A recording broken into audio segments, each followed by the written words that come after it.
Na nossa gravação aqui, irmãos, deixa eu mostrar para vocês, olha só. A raiva, né? Deixa eu só mostrar para vocês esse gráfico aqui. Você pode ver que o desenho que eu fiz, eu só copiei o desenho do Gruden. Olha o que eu fiz, ó. Aqui onde está Atos 2, conseguem ver? Nossa, Deus. Atos 2. Imaginem como Pentecostes, tá? Peraí. Ou aqui podem ver, ó, esse gráfico é a nossa caminhada, pode ver, o crescimento cristão. O que eu coloquei aqui, dando essa ideia de mais leve e mais forte? A presença de Deus na nossa vida, irmãos. Estão entendendo? E essas Atos 8, Atos 10, Atos 19, e aqui a história da igreja, como experiências dele. Em algum momento, Deus... O que é um avivamento, irmãos? O que é um avivamento? Não é Deus sinalizando algo poderoso na nossa vida? Derramando o Espírito Santo? O que é o avivamento? O que é o avivamento? Imagina assim, irmãos, enquanto eu fazia esses desenhos, esse risco, eu ficava imaginando. Podem ver que quanto mais crentes eles estão numa crescente, mais é como se eles barrassem no divino. E quanto mais eles esbarram, uma hora parece que é como se Deus permitisse com que esses crentes consagrados abrissem as torneiras e vem um derramar poderoso sobre a igreja. E aí surge um avivamento. Se eu ganhasse também ia ser Verdade? palhaçada. Vocês estão compreendendo? Estão compreendendo? Ari, tenta fechar o seu microfone. E aí é como se fosse um derramar. Por isso que eu pus aqui como se fosse Atos 8, uma visitação entre o samaritano. Atos 10, uma visitação entre os gentios. Atos 19, entre os cristãos do Velho Testamento, mas que estavam no Novo Testamento, que eles estavam ali ainda no batismo de João Batista. E a história da igreja. Ou seja, eu acredito que é mais ou menos assim. Notem, irmãos, é um desenho. É um desenho. Um desenho é um desenho. Não dá para a gente quantificar a obra de Deus. Por que eu estou falando tudo isso? Porque aqui ele fez esse gráfico. Eu particularmente acredito nisso. Mas eu acredito nessa manifestação. Por exemplo, irmãos, tivemos a aula passada de história dos avivamentos. Então eu vou pontuar agora aqui, porque até os nossos irmãos históricos e puritanos atuais, eles concordam que Nínive foi um grande avivamento. Eu acho que Nínive entra naqueles casos raros de avivamento, mas são avivamento. Mas quando vocês fizerem um módulo, História dos Avivamentos, vocês vão entender o que é realmente avivamento. Mas por que eu estou falando isso? Jonas em Nínive, convertendo 120 mil, um profeta rabugento, aquilo foi um derramar poderoso do Espírito Santo sobre aquela nação ou não? Poderosíssimo. A maior conversão da história, com um profeta rabugento ainda. Por que eu estou falando isso? Há um derramar de Deus inexplicável.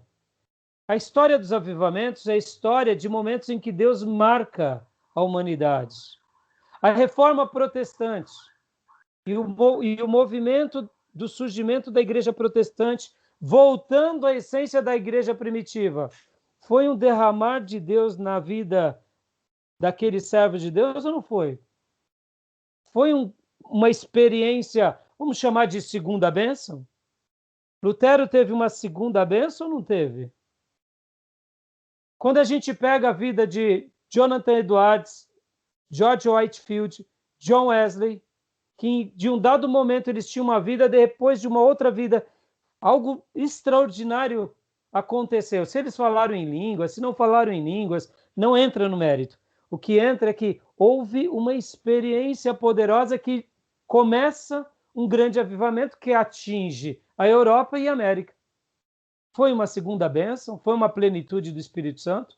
É isso que eu quero dizer. Eu acredito nisso, por isso que eu pus aqui, que em algum momento, quanto mais consagrados a gente toca no divino, e ele é derramado sobre nós de forma copiosa e inexplicável. E quem é beneficiado com isso? Todos aqueles irmãos que estão ao nosso redor. Quando começa um avivamento, todos são fortemente abençoados, começando pelos crentes e depois até os não crentes, porque eles se convertem por causa desse poder extravagante que está sobre nós. Então, eu amo a definição de batismo com o Espírito Santo como possuí-lo, tê-lo, mas eu amo muito mais a ideia da plenitude como algo crescente na nossa vida. E aqui fica uma lição para vocês. O perigo dessa ideia partidária é porque eles buscam um momento pontual na sua vida, como a gente já falou. E aqui no outro desenho, na figura 39.6, a gente vê ali, vamos lá para o livro 39.6, a gente vê que ele coloca aqui, ó, uma experiência singular pode resultar num grande passo de crescimento na vida. Aí ele vai comentar aqui que quando você está no A, você se entrega a Deus, você vai para o ponto B, de repente vai para o ponto C. Ali o N é o não cristão.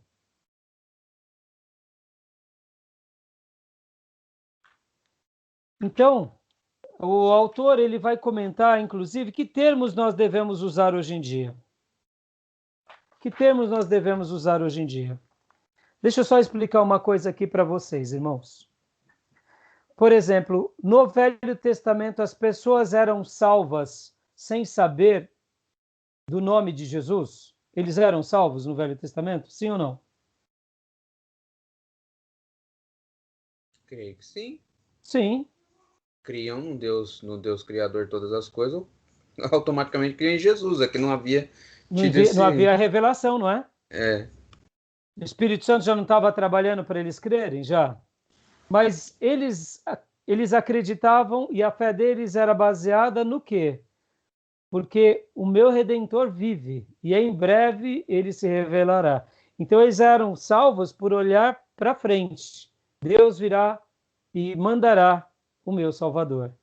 Olha que interessante, em Atos 19, qual era a diferença desses discípulos de João e de Esdras e Neemias? Pergunta. Eles olham para trás, para frente, né? Hã?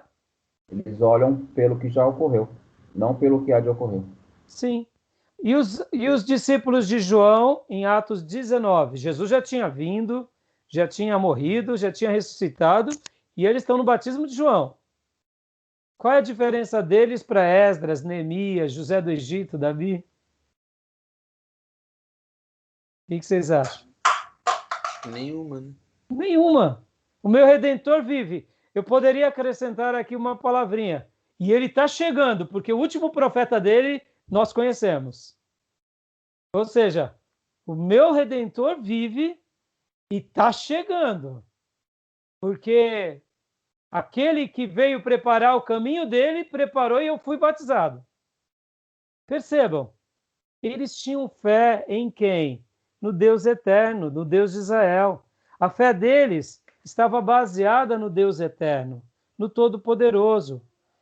Os irmãos de Éfeso eram crentes do Antigo Testamento no Novo Testamento, mas sedentos pelo eterno. Eles receberam o batismo nas águas. Assim que ouviram novamente a mensagem de salvação que o Messias estaria vindo por João, e quando eles ouviram que ele veio, rapidamente eles foram batizados nas águas novamente e foram batizados no Espírito Santo e receberam a graça ainda de profetizar. Então, olha só que interessante. Por que eu estou falando isso, irmãos? Olha que interessante. Como essa questão da progressão ela é importante. Os crentes de Éfeso se entregavam àquela fé de João Batista com ousadia, mesmo não conhecendo o Messias e nem sabendo o nome do Espírito Santo. Olha que coisa fantástica. No momento que eles têm conhecimento do Cristo e do Espírito Santo, eles mergulham de cabeça, são batizados com o Espírito Santo, falam em línguas, ou melhor, têm o batismo com o Espírito Santo e profetizam. Olha que fantástico. Agora, deixa eu fazer uma pergunta. Olha que legal. Os crentes corintianos, você que tem algum corintiano na classe aqui? Eu sei que tem um palmeirense aqui, mas tem corintiano aí? Não. Se tiver corintiano, a gente já ora agora, irmão, repreendendo. Ari, você não é corintiano não, né, Ari? Tô brincando, irmão, tô brincando, brincadeira. Meu time... Pastor Johnny. Pastor Johnny é corintiano? É, pastor? Sou não. Meu time não me dá moral para brincar com nenhum corintiano, mas bom, deixa pra lá. Hã? É cantista. Ai.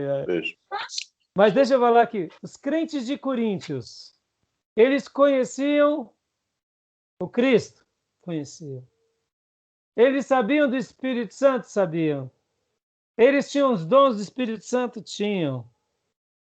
Mas o cristianismo deles, mesmo com o poder do Espírito Santo, era vesgo, era raso, era errante e, para não dizer com tempero praticamente diabólico de carnalidade. Certo ou errado? Olha que loucura isso! Eles tinham o batismo, eles tinham os dons, eles tinham tanta coisa, mas era como se eles não tivessem nada. Estão entendendo onde eu quero chegar? Já os crentes de Éfeso, que eram crentes, discípulos de João Batista, tinham uma outra vida. Não tinham a revelação do Cristo, não tinham a revelação do Espírito Santo, mas no momento em que tem, e a gente conhece a história dos Efésios, eles mergulham e fazem daquela igreja uma igreja poderosa. Porque não é o que recebemos, mas como recebemos. Como realmente recebemos. Por isso que a plenitude do Espírito Santo, ela é muito mais importante a gente ser associada na nossa mente, no nosso coração, do que esse momento da experiência pontual. Esse é o perigo pentecostal. O perigo pentecostal, ele é pontual, ele busca o batismo, ele busca o poder, ele busca a cura, e alcançou a cura, não se importa mais com nada. E é isso que é uma grande leitura errada desses irmãos pentecostais. Em ambos os lados, irmãos, uma leitura rasa sempre vai trazer prejuízos ao Deus Trino. E por isso que a gente não pode nem para um lado muito raso, nem para o outro. Porque senão também a gente acaba se inclinando para algumas heresias e para algumas doutrinas frouxas, tá bom? Vamos lá, irmãos.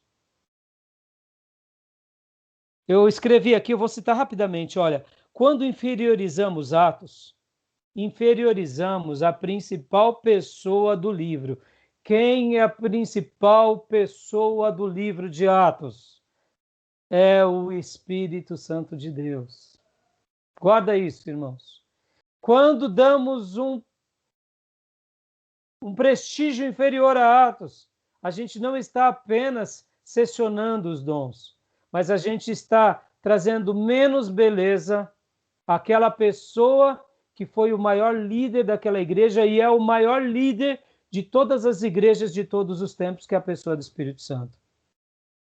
Não considerar a essência do livro é desconsiderar a pessoa mais importante do livro. Damos aos apóstolos muito valor. Pode ver, falamos da doutrina apostólica. É importante. Mas precisamos dar muito mais valor à pessoa que conduzia os apóstolos a fazerem o que faziam. Quando fragmentamos a pessoa do Espírito Santo e a operosidade dele na história e distinguimos como coisas separadas, como se ele parasse de agir daquela forma, nós estamos dando à pessoa de Deus um valor que ele não tem. Se o Espírito Santo foi poderoso em Atos, ele pode ser poderoso na igreja primitiva, pode ser poderoso na reforma e pode ser poderoso nos nossos dias também.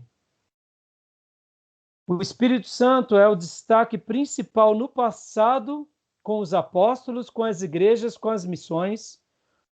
Depois vem os apóstolos como pessoas importantes nessa revelação. E depois vem a história da igreja e a história das demais igrejas em todos os séculos. Então, eu acredito, irmãos, que a gente tem que... Eu deixei tudo isso anotado, eu tinha que ler para vocês, para que a gente pudesse caminhar. Vamos lá, rapidamente agora. O que é ser cheio do Espírito Santo? Então, a gente já debateu aqui. Ser cheio do Espírito Santo é poder viver acreditando que esse é um caminho de progressão. Deixa eu explicar uma outra coisa aqui para a gente... Bom, agora é só para eu pontuar, porque agora eu vou para os gráficos para a gente tentar terminar o mais rápido possível. Quando ele fala aqui, que termos devemos usar hoje? Eu acredito que aqui sim, eu concordo plenamente com ele, sermos cheios do Espírito Santo. Simples assim. Ele vai dar, na página 650, algumas ideias. Um grande passo de crescimento, um grande passo de a capacitação para o ministério. São termos que cada pastor, que cada igreja vai dar. Na minha concepção, eu gosto de usar o termo bíblico. Ser cheio do Espírito Santo, se deixasse encher pelo Espírito Santo, eu creio que essa expressão é a mais correta.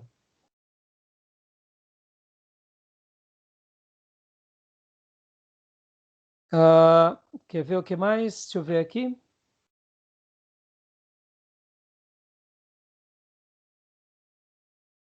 Bom, agora deixa eu mostrar para vocês aqui 2 outros desenhos, rapidinho.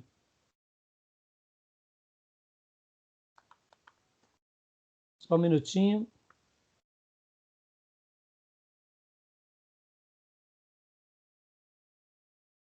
Ué, e agora? Como que eu faço? Só um minuto, irmãos.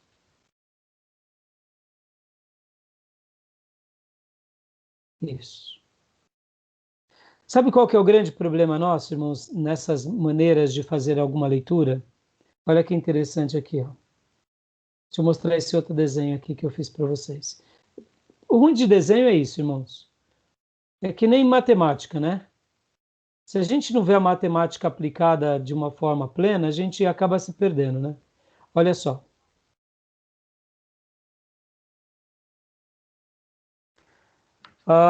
Sabe qual que é o nosso problema, irmãos? Muitas vezes, pega aqui ó, esse gráfico, né?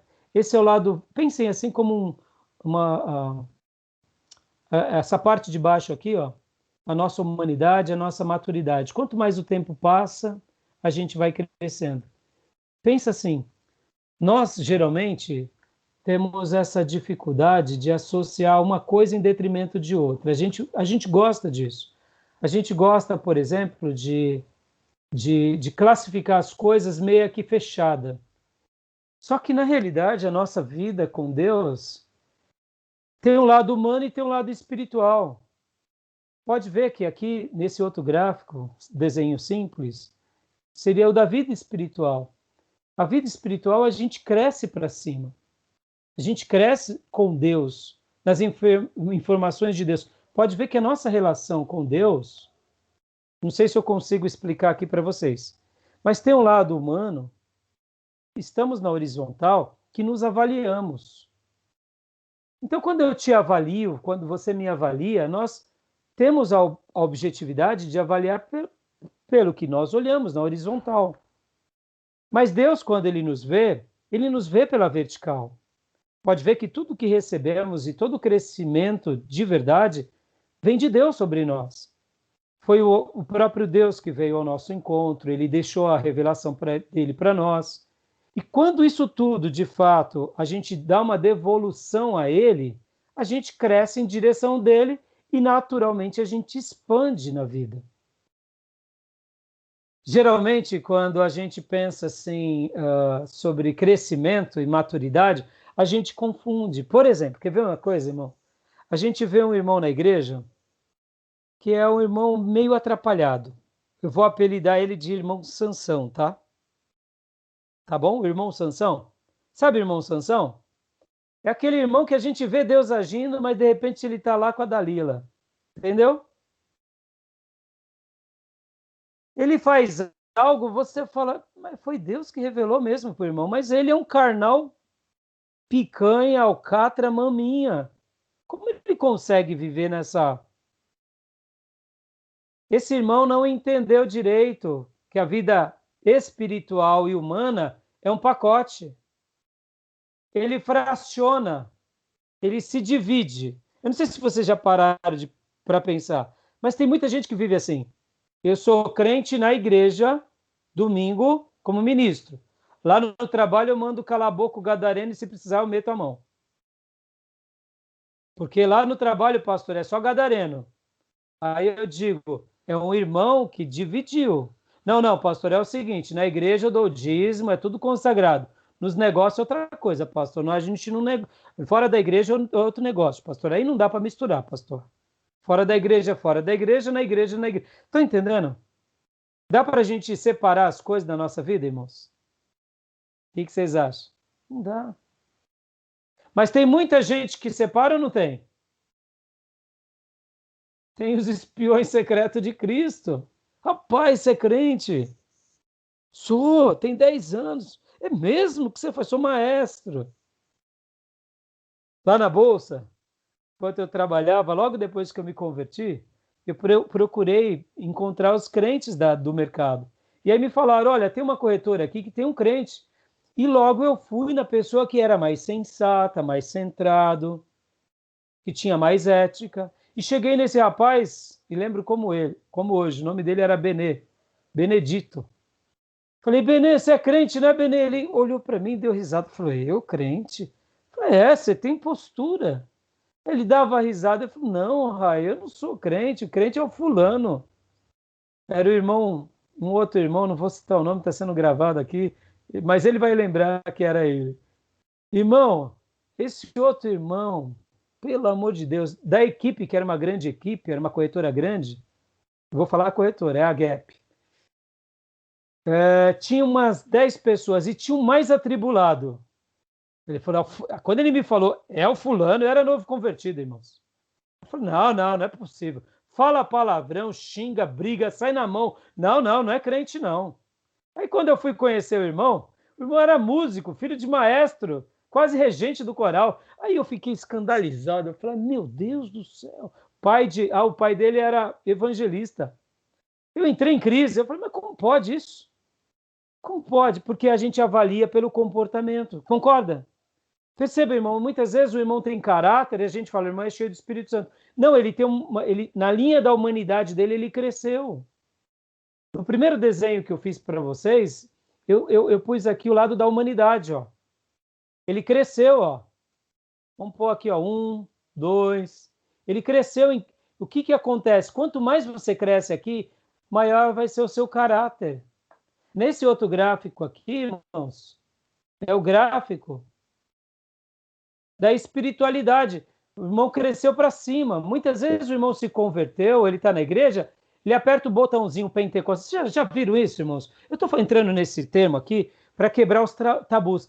Eu tive muito conflito, porque muitas vezes eu ia conviver com os irmãos pentecostais e eu via que os irmãos pentecostais eram bem desviados. Mas chegava na igreja, eles apertavam um botãozinho, começavam a dar glória a Deus, aleluia, rodopiar, chorar, falar em língua, mas saía da igreja, desligava o botãozinho. Eu falava, mas tem alguma coisa esquisita. Dentro da igreja é um fogo, fora da igreja é palavrão. Isso tudo me causava uma confusão na mente. Aí eu entendi que o problema não era a confusão na minha mente, o problema eram os irmãos, que eles não entenderam essa relação da vida cristã como um todo. E é nisso que os nossos irmãos históricos dão uma lavada de cheio, porque eles vão buscar a plenitude com o Espírito Santo como uma continuidade, e não como um momento pontual na sua vida. Estão entendendo, irmãos?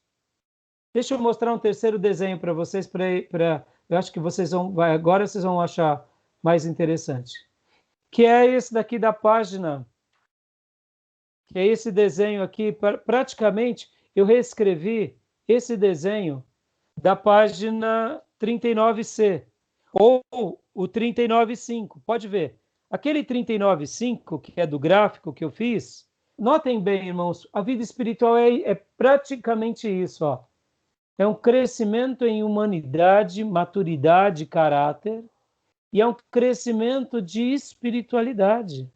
Concorda, irmãos? Por que eu estou falando isso?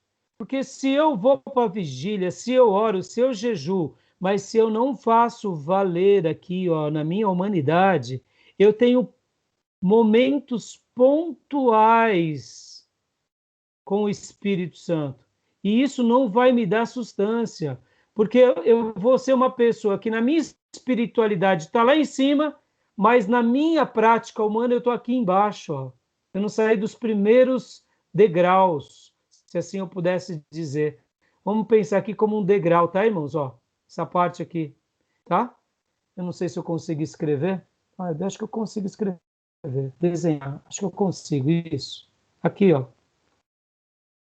Tá vendo esse irmão? Vamos chamar o irmão Sansão. Oh, mas o irmão Sansão, pastor, teve uma experiência poderosa com o Espírito Santo. O irmão Sansão, irmão, chega lá, fica com a Dalila. Chega lá, fica com os filisteus e brinca com Deus. Estão entendendo? Aí, já tem o outro irmão, vamos supor aqui o irmão Joaquim. O irmão Joaquim não é muito espiritual, mas ele é um homem ético, é um homem... O irmão Joaquim, ele está aqui na maturidade, ó. Ele está aqui, irmão Joaquim. Ele é uma pessoa que, de caráter, ele chegou longe, ele foi bem longe. Ele tem postura, paga as contas, tal. Mas na espiritualidade, ele está aqui, ó, no primeiro degrau. O que eu entendo, irmãos, que é aí onde entra essa beleza dessa união das doutrinas, porque preste bastante atenção, irmão. Quando a gente realmente se lança ao mundo espiritual, a gente tem que fazer valer isso daqui, mas a gente tem que fazer valer também aqui, porque senão a gente vai ser praticamente só isso daqui, ó, só uma coluna consolidada na nossa vida. Vocês estão me entendendo o que eu estou querendo dizer, irmãos? Estão entendendo ou não? Deu para entender um pouquinho? Compreende? Olha o pastor lá. O pastor que é homem de Deus, tem revelação, dá mau testemunho, não paga as contas, usa a igreja para o benefício próprio, mas ele tem dom de cura, irmão. Olha o serviço que ele causa. Agora, vamos pegar aqui, irmãos. Vamos pegar aqui, vamos supor, o apóstolo Pedro. O apóstolo Pedro teve experiências com Jesus, mas dia a dia ele ia fazendo valer no seu comportamento. E o apóstolo Pedro, naturalmente, foi crescendo. Opa, o apóstolo Pedro fazia valer. Ele já estava tendo aqui experiências mais ousadas. E notem, irmãos, quanto mais experiência a gente vai tendo com Deus, quanto mais experiência a gente vai tendo com Deus, e a gente vai fazendo valer com a vida humana, em comportamentos práticos, olha aqui, olha onde a gente chega. Na minha opinião, os apóstolos, eles encabeçaram uma coisa mais ou menos assim. E aí eles começaram a desfrutar de momentos poderosos, em que eles uniam a fé deles, a experiência com Deus, junto com o comportamento humano.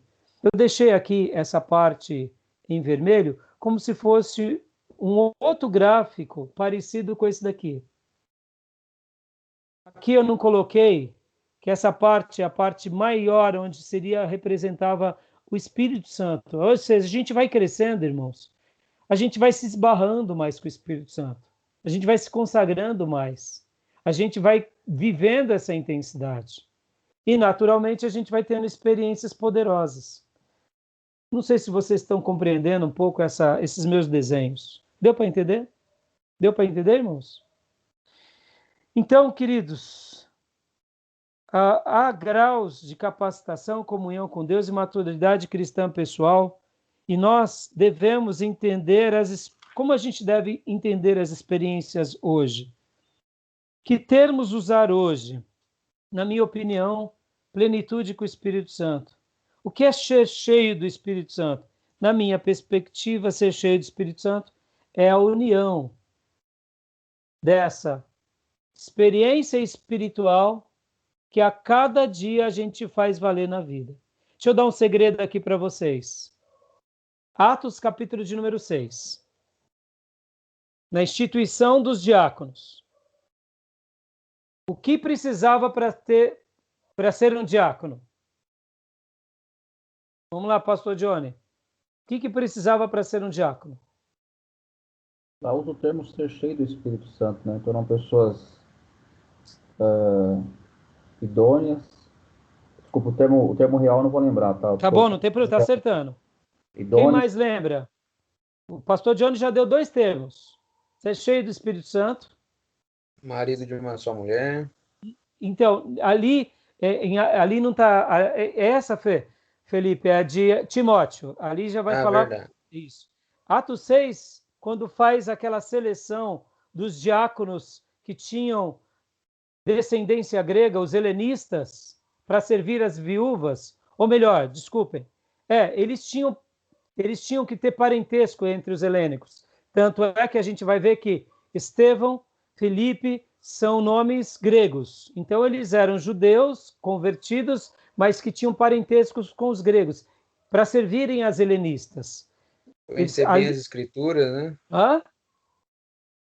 Ter bom conhecimento das escrituras. Sim, sim, mas as palavras lá, vai ali, vai... Bom testemunho. Bom testemunho. Opa! Ser cheio do Espírito Santo, e a última está dentro de ler as Escrituras, Felipe. Mas tem uma característica. Vou falar. De uma só palavra. De uma só palavra, está dentro, mas de uma só palavra é bom testemunho. Ser sábio. Ou seja, para ser um diácono precisava... Olha a linha humana. Ele precisava dar bom testemunho. Opa!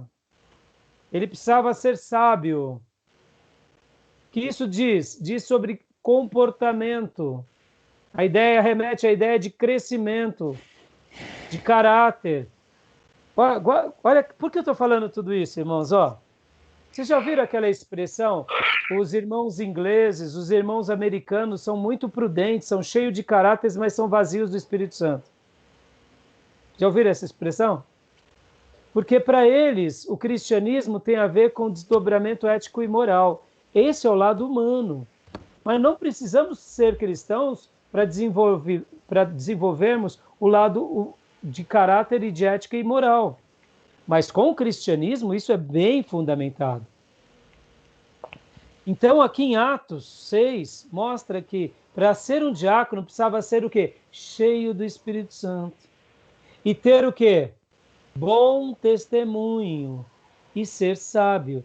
Percebam que no desenho que a gente fez, eu poderia classificar eles mais ou menos aqui. É ou não é? Não é verdade? Mais ou menos aqui.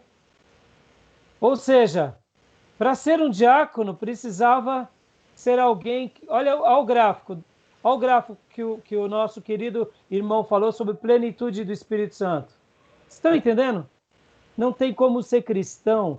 E o irmão pentecostal, e aqui lembra que eu falei do botãozinho que você liga? O problema do pentecostal é esse, irmão. O problema do pentecostal, por isso que é esse. Ele busca uma experiência tão poderosa, mas fica aqui, Fica aqui. E ele não leva para a prática. Ou seja, é o irmão Sansão. Está aqui, não sai daqui. Mas quando você vê ele falando, você fala, meu, aquele irmão recebeu o dom. Ele sabe, mas ele não faz valer. Então, na minha opinião, quando a gente entende essa grandeza das duas experiências, irmãos, de realmente buscarmos uma experiência, de pedirmos um renovo e de fazermos valer a perspectiva humana, aí a gente vai começar a caminhar como um apóstolo, como um grande homem de Deus do passado.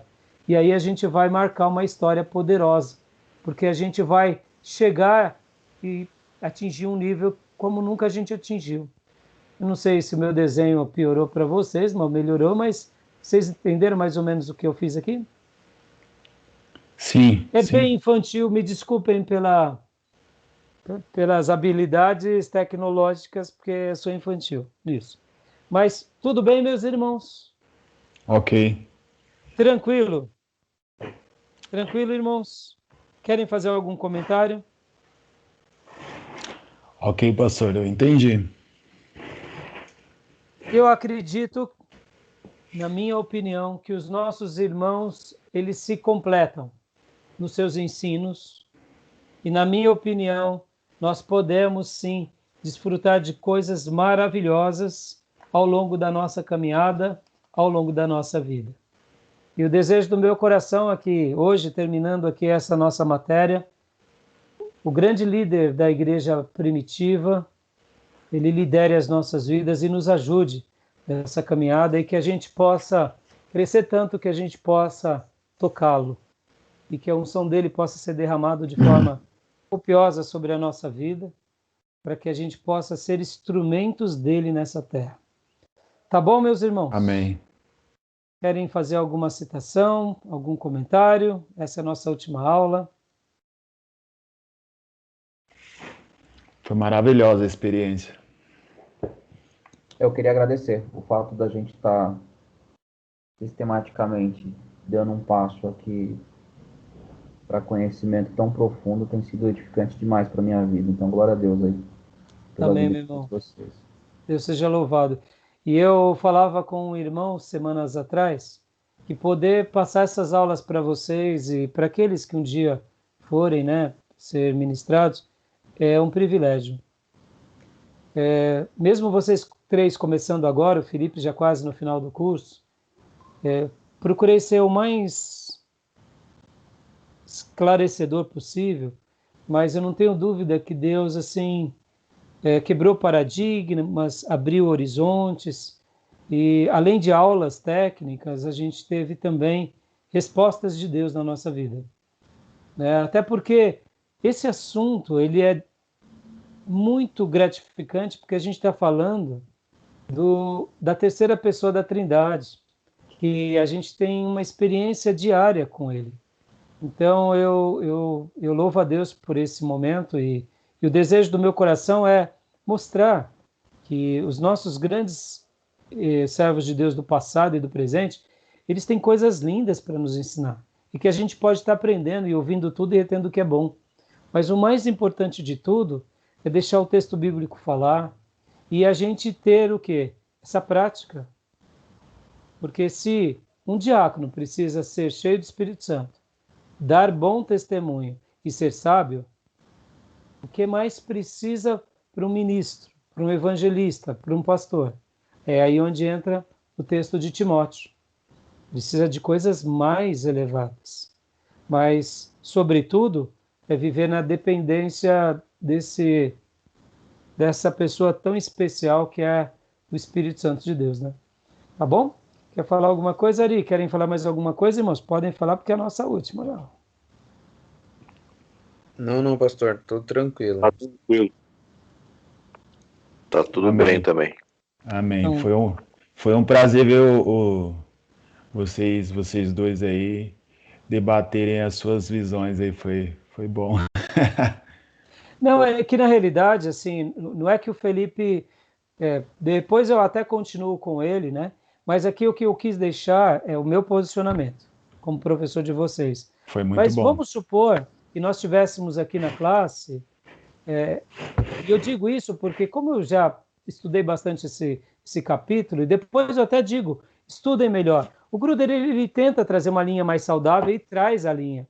Mas quando ele vai pontuar os irmãos pentecostais, ele tenta abafar um pouco.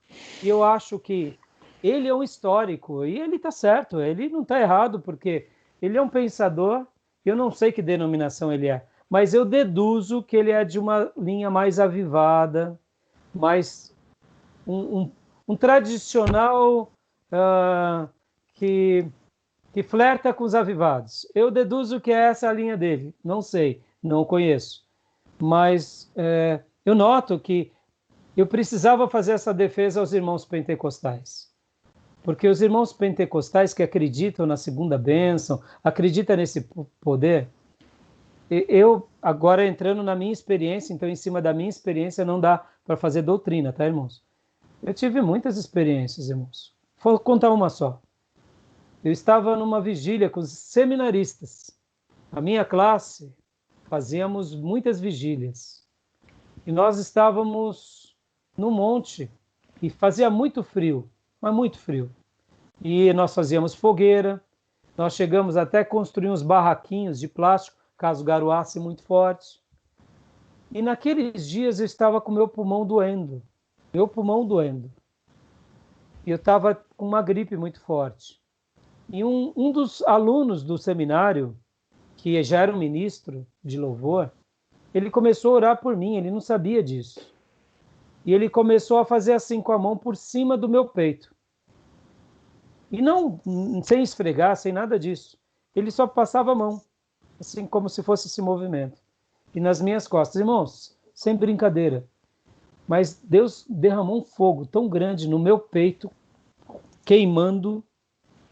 E ele não encostava. Sabe aquela questão de pôr a mão na cabeça da pessoa e ficar rodando? Que ele cai, é de tontura, não é de unção? Sabe assim? Né? Eu tive uma experiência de um fogo que me queimou, que ardeu, e depois daquilo eu fui curado daquela gripe. Eu não sei o que era aquilo. E eu me lembrei que quando criança, eu tive muito problema pulmonar. A partir daquele dia, nunca mais eu tive problema pulmonar de sentir o peito cheio. Por que eu estou falando isso, irmãos? Eu não sei que tipo de experiência nós estaremos vivendo. Mas, por exemplo, fazer uma outra defesa também de uma outra experiência que não dá para fazer doutrina. Jonathan Edwards, depois de um período longo de jejum e orações, escreveu um sermão chamado Pecadores nas Mãos de Deus Irado, e ele leu o seu sermão à sua igreja. E havia um poder tão grande de Deus sobre ele, e ele estava lendo, porque ele pregava lendo. E ele lendo, as pessoas da igreja levantavam-se os pés porque sentiam as labaredas do inferno. E a partir desse dia houve um grande avivamento na sua comunidade que se espalhou por toda a América. Eu digo para vocês, aquilo foi o quê? Uma segunda experiência ou não? Vocês entendem? É isso. Então, quando os nossos irmãos históricos digam, não, eles estão esquecendo um pouco da história desses grandes avivalistas. A gente tem exagero pentecostal? Tem profetada? Tem, mas tem homem de Deus. Que de repente passou por uma experiência poderosa, de um batismo, de um enchimento, de seja lá o que for. E a gente não pode negar, porque para mim, Atos é norma. Ou melhor, é norma, não é narração, como Lucas. Tá bom, meus irmãos? Então é isso. É que, de repente, a gente continua os nossos debates. Mas eu fiquei muito feliz de ter explicado a vocês, ter ensinado a vocês, e me senti duplamente honrado. E semana que vem começamos a eclesiologia e quinta-feira eu mando a prova. Tá bom, meus irmãos? Amém. Beleza, pastor. Se possível, amanhã, manda para nós os capítulos da próxima disciplina para a gente começar a ler. É a parte 6. A parte 6 toda, porque ainda tem... A parte 6 tem parte de dons do Espírito Santo que a gente já leu, né? Isso, então aí não precisa, mas é a parte 6 completa. Tá bom? Tá bom. Ok. Deus abençoe, meus irmãos. Uma honra Amém, estar pastor. com vocês até hoje, Amém. até agora, e que Deus nos ajude e que o Espírito Santo seja derramado sobre nós de forma copiosa e abundante, agora e para sempre. Deus Amém. abençoe. Deus abençoe. Obrigado. Paz, irmãos. Paz, pastor. Até Outra amanhã. vez, né? Abraço.